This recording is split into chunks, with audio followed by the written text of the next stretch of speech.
I recently released a review of Wistoria, Wand and Sword. If you haven't watched it, I'll link it below for you to check it out. The reason for this video's existence, however, is because of a unique relationship I couldn't help but talk about. This is going to be spoiling episode 6 of the anime, so if you haven't seen up to that, I suggest you giving the show a watch. But without further ado, let's delve into the mind of Sion Ulster. Sion is known for bullying Will constantly. Even in the first few minutes of episode 1, we get to see him doing just that. He always presents himself as being the top student, even though in episode 4 we get to see he's not even in the top 3.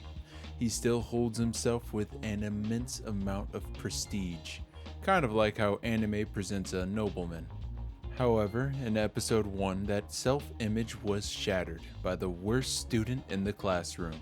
A person with zero magical abilities saved his life. It was from that moment on that Sion's feelings towards Will evolved into something even more vile. It was no longer tormenting because Sion felt superior to Will, but hatred toward the fact that the entire time the opposite was true. Now, I know what you might be thinking. Cammy only goes over the most groundbreaking discoveries. Next thing Cammy's going to do is make a video talking about how the sky is blue, or water isn't wet. But this is just a baseline I needed to represent before getting into the real meat and potatoes. From the end of episode 1 to the start of episode 6, Sion has been harboring this hatred. It is only in episode 6 that we truly understand the reasoning behind Sion's hatred. Episode 6 is a bit of a tournament where teams of 3 compete to reach the end of a maze. In episode 5, Sion is asked to join Will and Colette's team. During this exchange, Sion is obviously pissed. His hate for Will continues to grow, so he sees no reason to join their team. It is during this exchange that we get to see a very important moment. Julius walks behind Sion, and Will's eyes can't help but follow. The reason for this is because back in episode 4, we see Will helping out a restaurant filled with dwarves. They are unable to use magic just like Will, so it gives Will a sense of belonging in their company. It is here where Julius mocks the dwarves. Unable to steady his hand, Will fights Julius for a brief moment. They then come to an agreement to settle the score during this event. That is the reason why Will is entering the competition, to get revenge on Julius for how he treated his family. Even though that was Will's reasoning for joining the tournament, the moment he ignored Sion was the moment Sion broke. He was humiliated by him, ignored, even used for the sole purpose of Will getting revenge on another person. While Will focuses on his mission of beating Julius, Sion's eyes were locked squarely on him. The team flies to the tournament effortlessly. They even take the lead, countering traps as quickly as they can run. Almost all of the work is solely done by Will, while Sion sits idly by, waiting for his perfect moment to strike. As they enter the final portion of the maze, Julius suddenly appears before them. It is soon revealed that the Julius they are fighting is a mere clone. It is here where Sion makes his move. He sends a massive wave of fire at Will, only for Colette to counter with a stone wall. Shortly afterwards, Julius erects his own wall, separating Colette from Will and Sion. This is ultimately a move to slow the leading team down, but it also provides Sion with the perfect environment. This is the lead up to episode 6, Between Pride and Passion. The episode starts with a flashback to when Will first joined the academy. Sion Ulster saw Will being relentlessly bullied. After watching something akin to students beating on a helpless puppy, he decided to actually give Will a helping hand.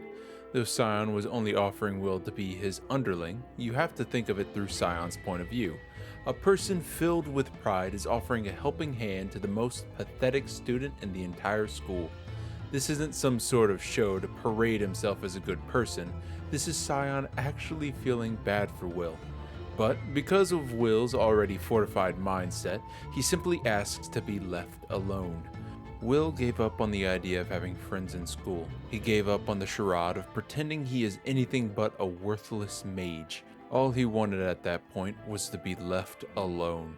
This response took Sion aback. He was the only person offering to help Will at his lowest, and Will still refused.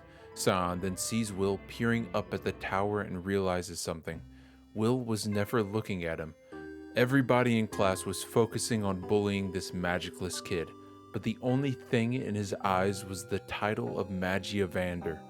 We flash back to the fight, and then, a little bit later, we get to see that same flashback through the eyes of Will. During his first year at the academy, he was tormented by his classmates relentlessly. Not only was he surrounded by this hatred, but he was also a contributor to it. He hated his own limitations and the fact that the only weapon he could use was a sword. At some point, he just gave up on fitting in. But just as he says this, we see Sion crushing a note mocking Will, an obvious sign showing that if Will hadn't given up on himself, he might have been able to fit in after all, through the help of Sion Ulster. We then see Will rejecting Sion and leaving him behind. His body is even eclipsed by Will as he approaches the tower. Will is so hyper-focused on his dream, he never even notices the boy standing behind him. We then see Sion say something as a tear falls down his face, just before hurtling a fireball at Will. This transitions the scene to the present. Sion continues his onslaught of attacks while Will does nothing but dodge, begging him to stop. The longer the fight goes on, the more impressive the moveset Sion unleashes. He's even capable of summoning a phoenix to attack alongside him. This Sion versus the Sion in episode 1 is leagues apart. In a short amount of time, he learned high-ranking spells, intertwining them into a barrage with little to no downtime. It even impresses the judges and commenters. Though his attacks continued, growing only more powerful with time, we see Sion growing even more frustrated at Will. Finally, as they both catch their breath, we learn the meaning behind Sion's actions, the reason he spent years bullying Will. Pride and Passion. The name of this episode can be a perfect summary of Sion Ulster. During his fight with Will, we can hear some of the scouts examining Sion's history and learning that he is from House Ulster. Though this is all we get from their exchange, it's safe to presume he is from a high-ranking family.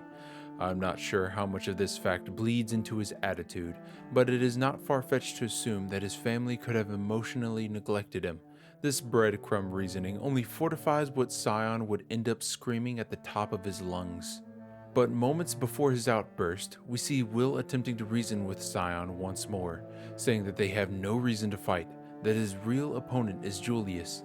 And that line infuriates Sion. To think he spent years desiring Will's attention, only for somebody else to gain it before him, that drove him over the edge. For the full power of his words to set in, I'll let him say it. I'm forced to watch you persevere despite your incompetence, and it's maddening! Yet when I'm right in front of you, you can't even spare me so much as a glance! Who are you to neglect greatness? Look at me, damn it! Sion desires the attention of his peers. Even if he isn't at the top of his class, all he wants is to be recognized by others. He even surrounds himself with yes-men, filling some sort of void his pride demands to be filled. But, ever since Will ignored him, all he truly desired was his attention. He even bullied him, believing it was the only way for him to gain Will's attention. A way to prove that he was someone worth facing, someone worth looking at. However, the moment Will saved Sion, it only proved Will's original point. Throughout the 4 years they spent together, Will's eyes were always set higher. In Sion's eyes, he was nothing more than a stepping stone, a wall not even worth looking at.